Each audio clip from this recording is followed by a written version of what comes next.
ගෝවන් ඔබ දකින්නේ උපතටපත් වූ අවතන් වූ ජනතාව මේ අවස්ථාවේදී ශ්‍රී ලංකා යුද හමුදාව විසින් මුදවාගෙන දින 4ක් පමණ මොවුන් එකතැන රැඳී සිටී තිබෙනවා.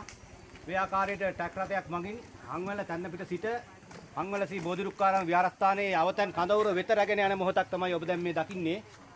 දින 4ක් පමණ මොවුන් එකතැන කිසිම තැනකින් එන්නට නැතුව හිර වී කොටු වී තිබූ පිරිසක් මේ ආකාරයට මුදවාගෙන තිබෙන්නේ ශ්‍රී ලංකා යුද හමුදාව පල්ලේකැලේ කඳවුරෙන් අද දින පැමිණ ඔබට පේනවා ඇති ඉතාමත්ම මේ වයෝවෘද්ධ මේ පිරිස මුදවා ගැනීමට විශාල වෙහෙසක් ඒ ස්ථානයේදී දැරුවා. උන් මේ හංවැල තැන්නපිටිය ප්‍රදේශයට රැගෙන ඇවිත් මේ දැන් මේ ටැක් රථයේ ආධාරයෙන් මෙට්ට දමා නිවෙස්හිමියන් තම මෙට්ට පරිත්‍යාග කරා රැගෙන යන්නට මෙට්ට දමා ඊට පසු තමයි මොවුන් මේ ආකාරයට මේ වඩාගෙන මේ වයෝවෘද්ධ පිරිස බේරා ගැනීම සඳහා කටයුතු කර තිබෙන්නේ. ඉතින් මේ විපතටපත් වී තිබෙන ස්ථානය ඉතාමත් දැඩිව නායකයේ ස්ථානයන් කොයි පැත්තකින්වත් ළඟා වීමට නොහැකි ස්ථානයක තමයි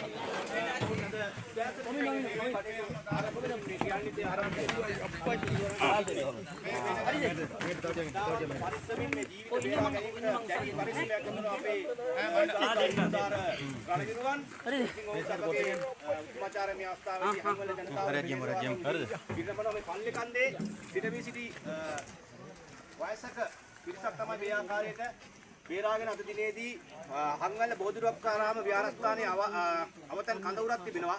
එතෙන්ට මේ රැගෙන යනු ලබන්නේ.